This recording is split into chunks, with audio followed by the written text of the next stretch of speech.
Orang Jepang tuh penuh pertanyaan sebenarnya. Siap, menggelitik mereka, Jawabannya- nyari jawabannya di mana. Ketemunya di mana? Waktu cerita Ustadz Sugimoto masuk Islam itu kan dia menemukan keanehan ketika dia di Bangladesh itu. Dia lihat orang miskin, nggak punya apa-apa, nggak punya baju, tapi keluarganya happy gitu. Sedangkan di sini nggak ada pengemis ya, Nah, kita lihat. itu suami istri itu sayang sama anak sayang gitu. Di negara Keluarganya besar, saya, gitu. iya negara saya punya apa-apa tapi kok nggak punya itu gitu. Tapi ada juga yang teman-teman yang dari Indonesia yang datang ke Jepang ini, banyak mereka yang hijrah, Ustaz. Yang hijrah pas nyampe di Jepang itu baru mereka berubah. Malah di Jepang. Malah di Jepang, Ustaz. Ketemu hidayahnya. Jadi ketemu dia itu baru di Jepang, dan banyak sekali, Ustaz. Yang mungkin di Indonesia itu nggak pernah ngaji, Ustaz, nggak pernah sholat, dan sebagainya macamnya. Tapi pas ketika mereka nyampe di Jepang, berubah total, Ustaz. Qadarullah, saya juga dapat hidayah justru dari kitab agama yang berbeda. Pada saat dulu ya namanya Islam, ya Islamnya begitu aja gitu ya. Siap. Dengan apa namanya, ya di KTP aja gitu, tapi kehidupan pergaulannya masih begitu. Tapi ketika kemudian ada satu kondisi di mana akhirnya saya harus berdiskusi dengan non-muslim. Sedangkan sebenarnya agama saya sendiri saya belum belajar. Ketika disodorkan kitab tersebut, ketika dibuka, di situ hidayah. Masya Allah. Menguatkan. Jadi kita ini beralih pada Ustaz Fatih Karim. Allah. Itu dia.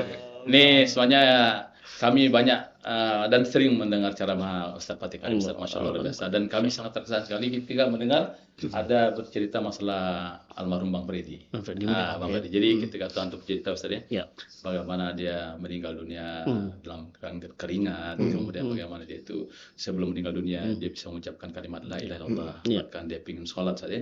Nah, sedangkan kita, Ustaz nih, kita ini Masya Allah nih tidak tahu kapan akan dipanggil oleh Allah SWT, tidak tahu mana kita meninggal kita bagaimana. Tapi memang dalam kaidah usul fiqh, dalam itu namanya al-adah muhkamah.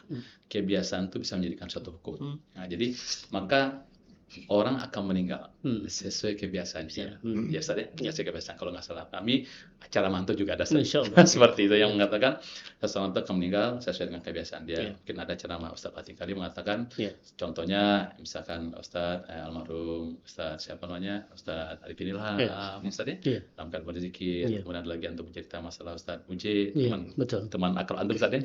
Jadi kita ini, Ustaz, banyak di Jepang nih teman-teman kita ini yang meninggal. Jujur 3 hari yang lalu ada teman kita meninggal juga jantungan, Ustaz. Bahkan ada di antara mereka tuh yang meninggal dalam pabrik, Ustaz. Di pabrik itu yang bahkan ada di daerah Hiroshima. Kebetulan kami juga ketika ikut memandikan jenazahnya dia, Ustaz, yaitu dijepit di mesin sampah, Ustaz. Allah Akbar. Dijepit di mesin sampah. Masuk di mesin sampah, Ustaz. Jadi ini itu habis, Ustaz. Tapi dirakit lagi. Kemudian saya Allahumma yarham. Jadi Ustadz, jadi kita ingin tanya kepada antum, teman-teman yang sudah berhijrah, ini kembali kepada hijrah pada saat itu. Jadi sebenarnya Ustadz, jadi dalam konsep Al-Quran, dalam konsep Al-Quran itu misalkan kematian itu bisa kapan saja menjemput kita. Nah, persiapan apa saja, Ustadz, yang harus kita lakukan, khususnya kita yang berada di negeri yang non-muslim, Ustadz, sehingga kita ini benar-benar menjadikan husnul khotimah, Ustadz. Iya, Masya Allah. Ilmunya, Ustadz. Jadi gini, Ustadz, yang ana pahami ternyata dalam Islam itu yang namanya paling berharga itu akhir, bukan awal. Makanya Nabi katakan innamal a'malu bi khawatin. Sesungguhnya amal itu dilihat dari akhirnya. Jadi bukan awal. Apalah artinya awal kiai, akhirnya pendeta. Lebih baik awalnya pelacur pezina, akhirnya masuk surga. Jadi keberhasilan seorang itu justru dilihat di akhir. Sebagaimana permainan itu indahnya di akhir, final itu di akhir, lomba lari itu di akhir, semua di akhir.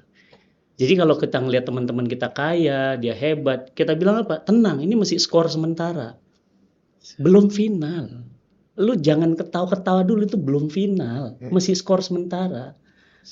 Tapi di akhirnya bagaimana? Nah, Freddy Budiman itu mengajarkan kepada kita tidak boleh menghakimi orang, tidak boleh menghina orang.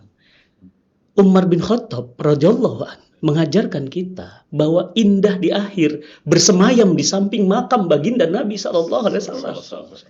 Padahal dulu berencana membunuh Nabi.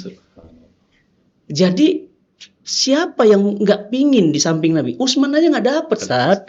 Mantu, Ustaz, mantu. Duitnya banyak kali ya. Duit banyak habis, nggak dapet, Ustaz.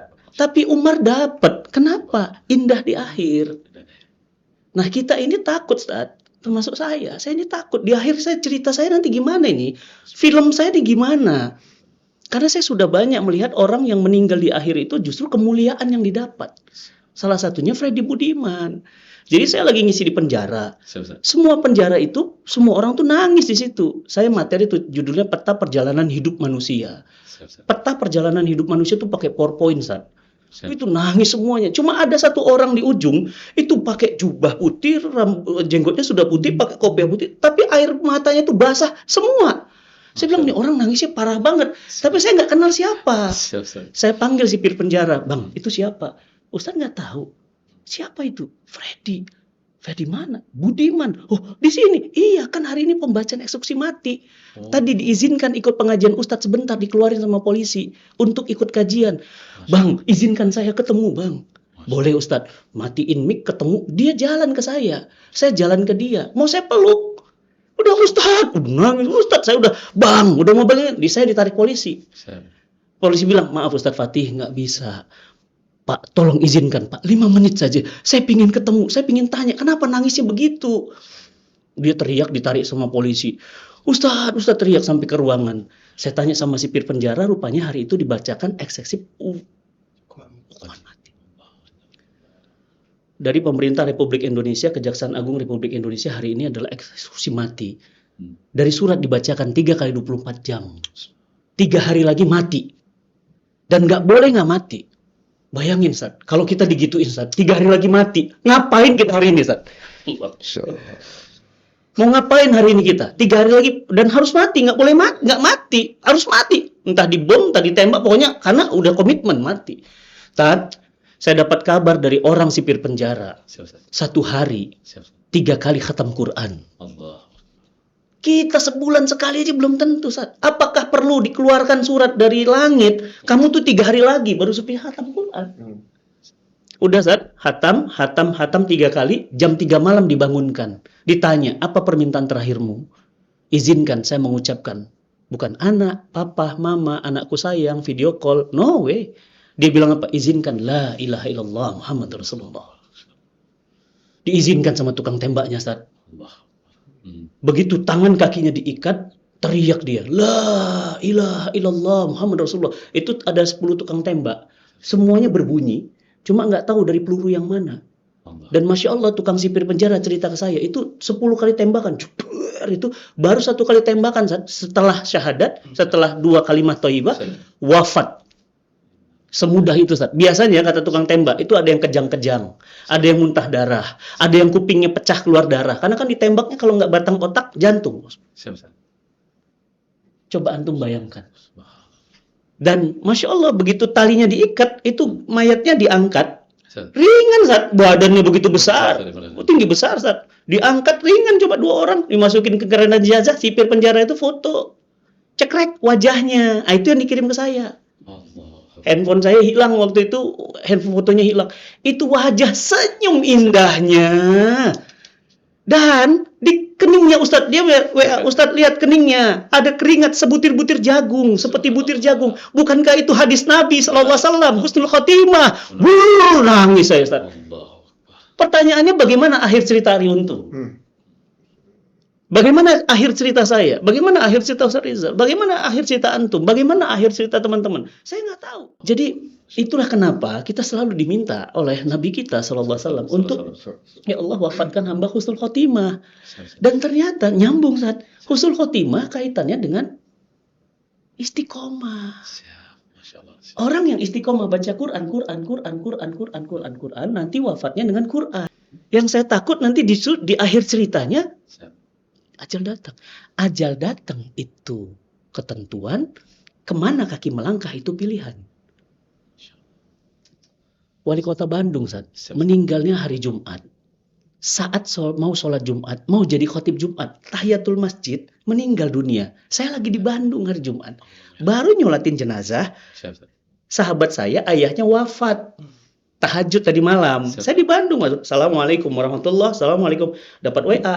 Pas baca, Mang Odet, Wali Kota Bandung meninggal dunia, lagi sholat. Waduh, gempar, Ustaz. Saya langsung nanya sama anaknya, kenapa ayahmu bisa wafat saat hari Jumat, mau jadi khotib, lagi sholat? Masya Allah. Apa kata anaknya? Ustadz, ayah kami wali kota, tapi dia nggak pernah tinggal sholat kecuali takbir pertama. Allah. Jadi dia akan diwafatkan sesuai dengan kebiasaannya. Masya Allah. Jadi hati-hati dengan kebiasaan kita. Nah, kalau ibu-ibu kebiasaan belanja ya mungkin nanti wafat lagi. Ya. Bagus, Ustaz. Terus lagi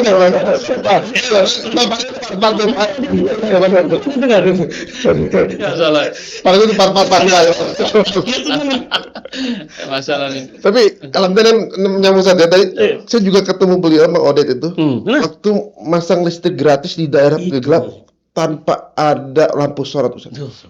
Lampu daerah itu tanpa listrik, Masya Allah. wakaf lampu gratis gitu, Wih, free. di kegelapan. Allah. Tentunya beliau. Beliau. Padahal bukan wilayah beliau itu. Nah, tuh.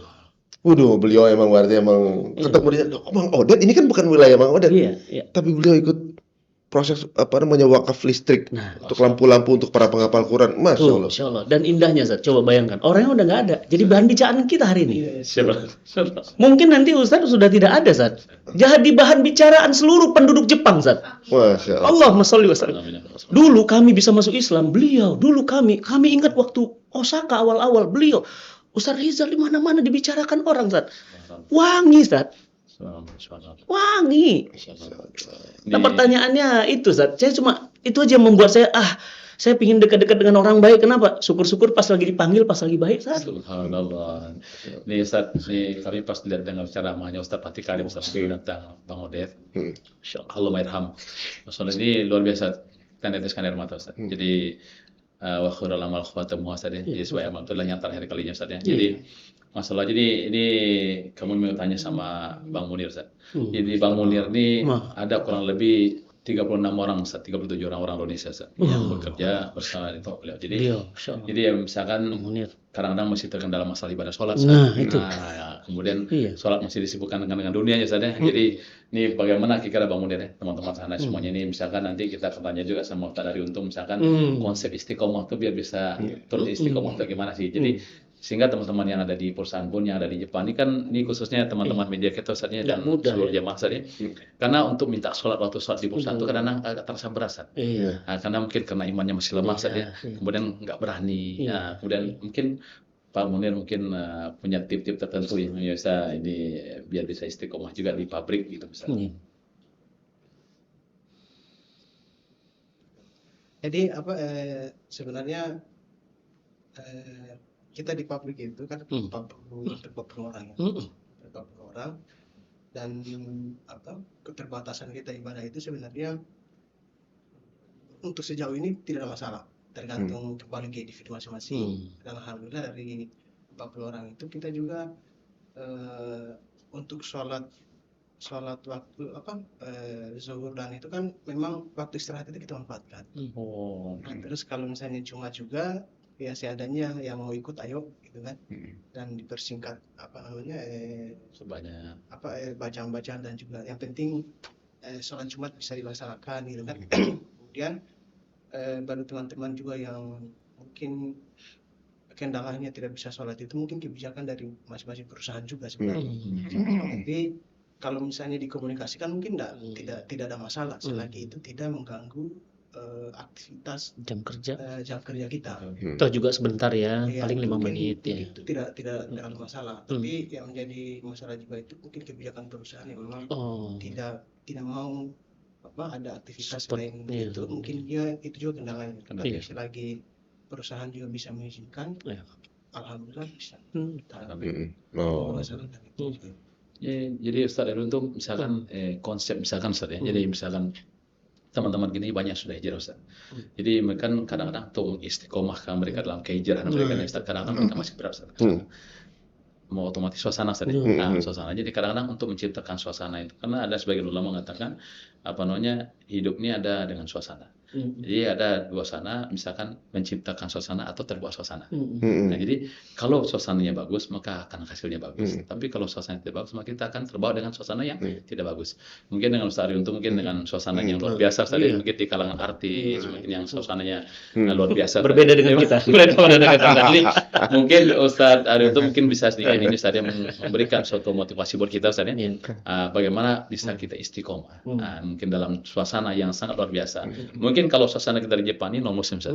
Tapi suasana bersama Ustaz Ariuntu mungkin suasananya beda lagi, Ustaz. Negara muslim tapi suasananya kan semuanya yang sangat luar biasa, Ustaz. Mungkin kami tidak bisa bayangkan juga, Ustaz, ya. Jadi pengorbanannya jadi sedikit tipnya Ustaz Ariuntu, ya. Aduh. Yang nanya sama yang ditanya lebih tahu yang nanya. Jadi mungkin kalau di lingkungan kami itu salah satu yang bisa mempertahankan dalam proses ini adalah circle sebenarnya. Banyak juga memang circle-circle yang mungkin ya seperti memang pekerjaan atau aktiviti kita sebelumnya gitu ya. Tapi tentunya juga mencari circle-circle yang baik itu penting sekali. Salah satu yang membuat dulu tuh waktu di awal kita mulai ngaji kan dulu kondisinya belum kondusif sekarang ya, Satu. Itu dianggap asing gitu kalau kita ngaji gitu. Jadi dianggap mulai ditinggal sama teman-teman gitu kan ketika mulai ngaji. Biasa dengan dunia yang berbeda gitu ya, kemudian mulai ngaji, mulai nggak mau terima pekerjaan ini, nggak mau milih-milih gitu. Bukan kita nggak ini, kita yang nolak malah kan gitu kan. Terus banyak hal yang kayaknya butuh adaptasi di momen itu. Nah kemudian tiba-tiba diajak untuk mau ikutan ngaji nggak bareng kita gitu waktu itu dengan Dimas Seto gitu kan. Itu seperti kayak punya ya Allah ini ngasih jawaban Allah nih. So kan saya itu sempat di momen Ustaz, saya nggak punya teman. Apa benar nih saya ngaji nih gitu. Jadi ya paling ngaji di tempat pengajian gitu ya. Dulu nggak seramai sekarang gitu. Maksudnya udah mulai jadi tren kebaikan gitu kan. Dulu kalau ngaji ramian abis buat foto-foto doang gitu. Kita juga nggak konsen ngajinya gitu kan. Saya dulu sempat jadi santri tapi santri YouTubiah gitu. Masa baru gitu ya. YouTubiah gitu. Ya, jadi kalau pengen tahu sesuatu gitu saya lihat kajiannya, terus pendapatnya bagaimana apa segala macam. Itu menarik. Jadi ya wasilah dari YouTube juga ternyata banyak memberikan hidayah banyak orang juga dan ibaratnya untuk mereka yang malu datang ke pengajian mungkin jadi solusi di awal itu ya. Dan kemudian ketika diajak untuk punya circle kajian, aduh, masya Allah ini kayak kita kayak seperti ketemu teman-teman senasib gitu. Tapi memang namanya kita ya namanya dalam proses ya. Kadang kita juga ada keplesetnya. Ada juga mungkin yang kembali kepada kebiasaan lama yang kurang baik gitu. Itu nggak malu-malu kita ngasih negurnya dan justru yang ngasih tahu itu kan berarti yang sayang.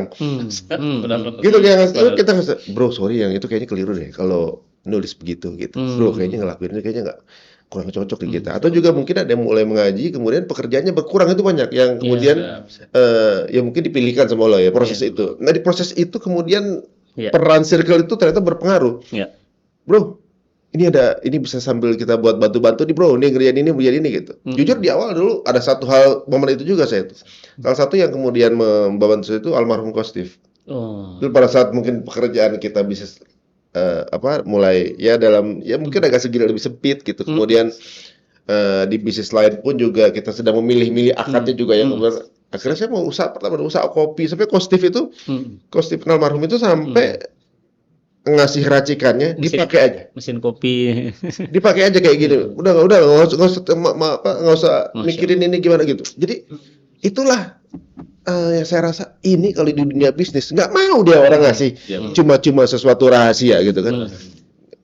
Kalau bukan karena pengen investasi setelahnya nanti gitu ya. Ini semua mahal gitu. Tapi semua main kasih-kasih aja. Ada bisnis kita misalnya begini, ada temen nih kayaknya dia baru dalam proses. Bro, mau nggak kerjain yang ini? Atau kita dapat pekerjaan. Sekarang kan alhamdulillah kita udah dipilihkan sama Allah gitu. Alhamdulillah gitu. Misalnya yang berkaitan dengan kesyariatan, halalan. kita kemudian menjadi rujukan awal gitu. Iya. Jadi dipilihkan sama Allah, bukan berarti kita di jalan ini kemudian nggak ada rezekinya gitu kan. Siap, Ustaz. Kita Allah sediakan juga gitu. Hmm. Nah, ketika kita jadi rujukan ini, kita bantu siapa teman kita yang belum dapat. Siapa teman kita yang perlu kita. Ternyata bagus juga ternyata impact. Kemudian ketika ketularkan ke teman kita, Siap.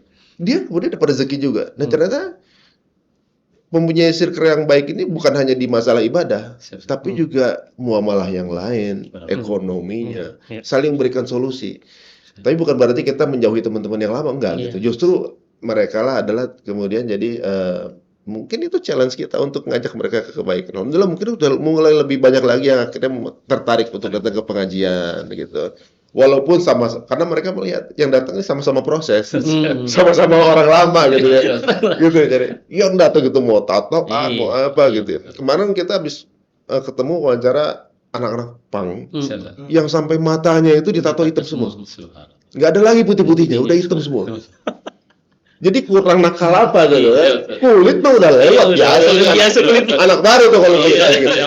Sedang kulit. Mana lagi yang bisa di Saya dimasukin di pusat pizza.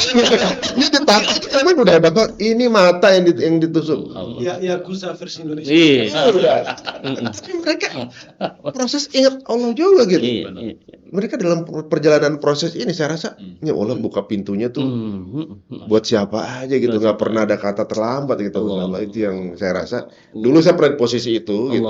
Dan kayaknya butuh teman-teman itu. Ketika teman-teman itu datang, kita kayak ngerasa, oh monggo, ayo gitu. Ini jadi saya ngerasa bahwa circle ini penting. Apalagi mungkin yang rantau mungkin challenge-nya lebih hebat dari kita Sat, ya. Iya. Punya circle. Sebenarnya kalau saya rasa masjid Istiqlal ini bisa jadi circle. Iya. Kan jadi base camp Jadi kan. kolam. Jadi kolam.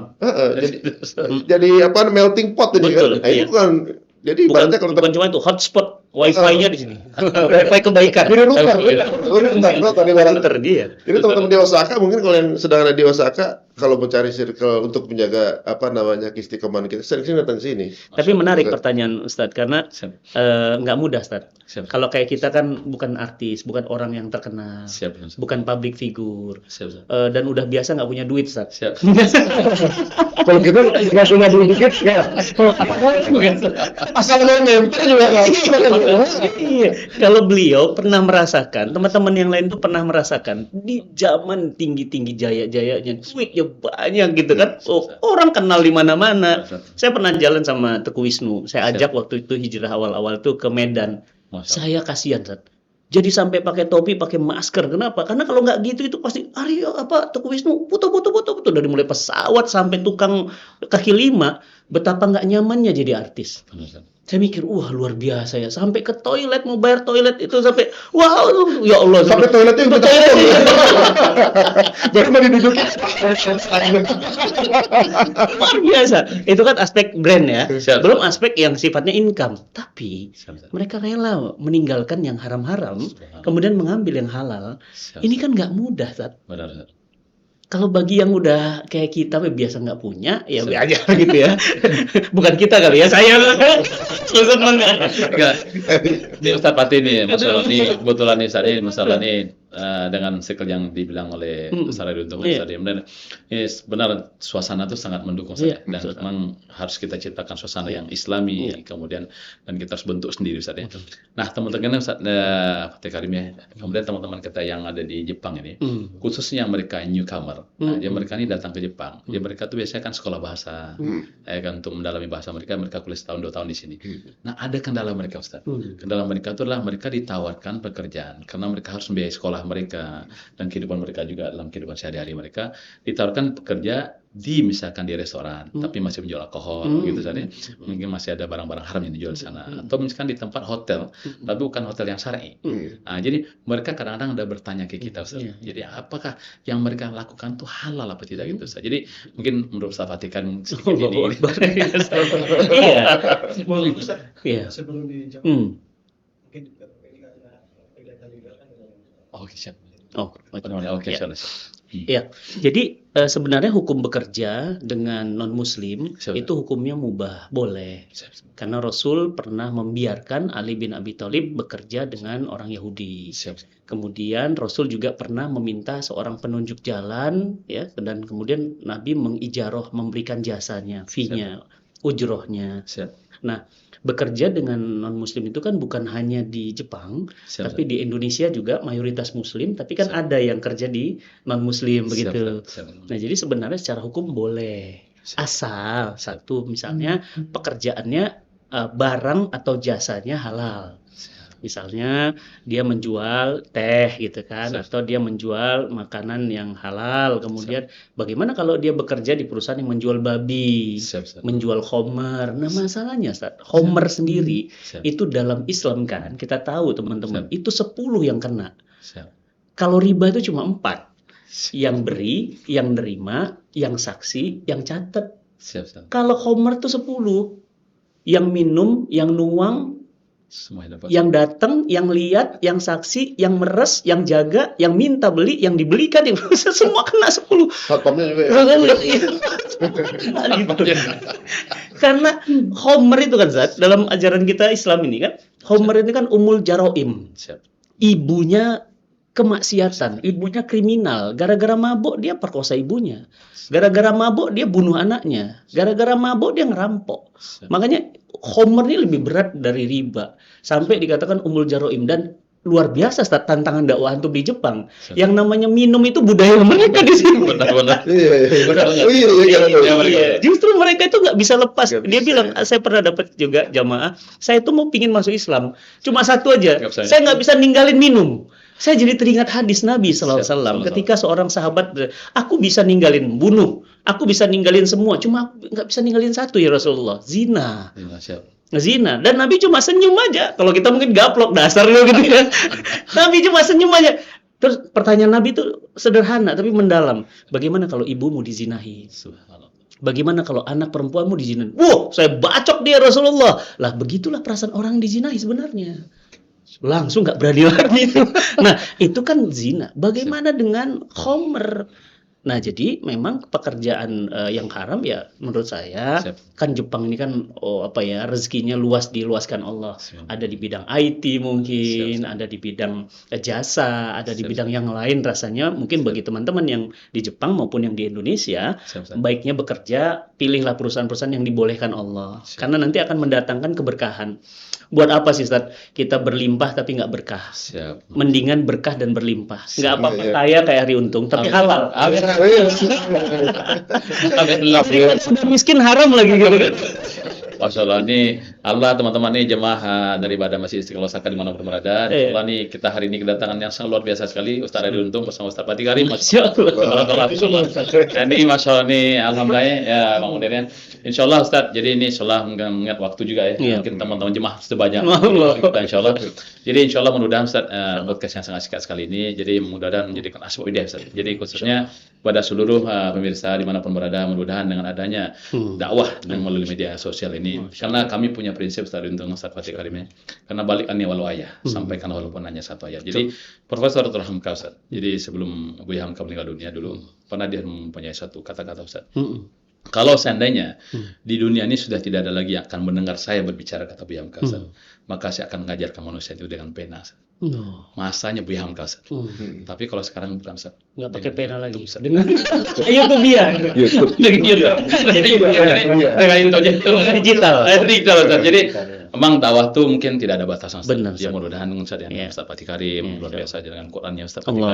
Karim. Benar. Jadi kita masih Istiqlal Saka ini masih perlu dibantu, diperjuangkan dan dikembangkan Ustaz. Mudah-mudahan jadi lahan ibadah buat kita semuanya untuk berdakwah khususnya di Kersa Qurani dan yang mana pernah Ustaz Fatih Karim mengatakan Islam ini akan lahir dari timur Ustaz. Nah, jadi Jadi timur nih. sini jadi mudah-mudahan ya Betul. saya dengan podcast yang singkat ini mudah-mudahan jadikan asbab hidayah buat kita semuanya yang mendengar semuanya akan mendapatkan, kalau mendapatkan hidayah insyaallah pahalanya pun ngalir pada tempat Karim Ustaz Adi untuk Allah. keluarga semuanya. Amin ya rabbal insyaallah. Barakallahu fiik Ustaz, barakallahu insyaallah. Asallahu yubarik fiikum wa alaikum insyaallah. Amin ya rabbal alamin insyaallah. Mungkin itu saja sedikit bincang-bincang kita di pagi hari ini di Mio Official Gambar. Insyaallah semoga menjadi amal jariah bagi kita semuanya. Amin. Barakallahu fiik. Insyaallah. Billahi taufiq wal hidayah. Wassalamualaikum warahmatullahi wabarakatuh. Waalaikumsalam.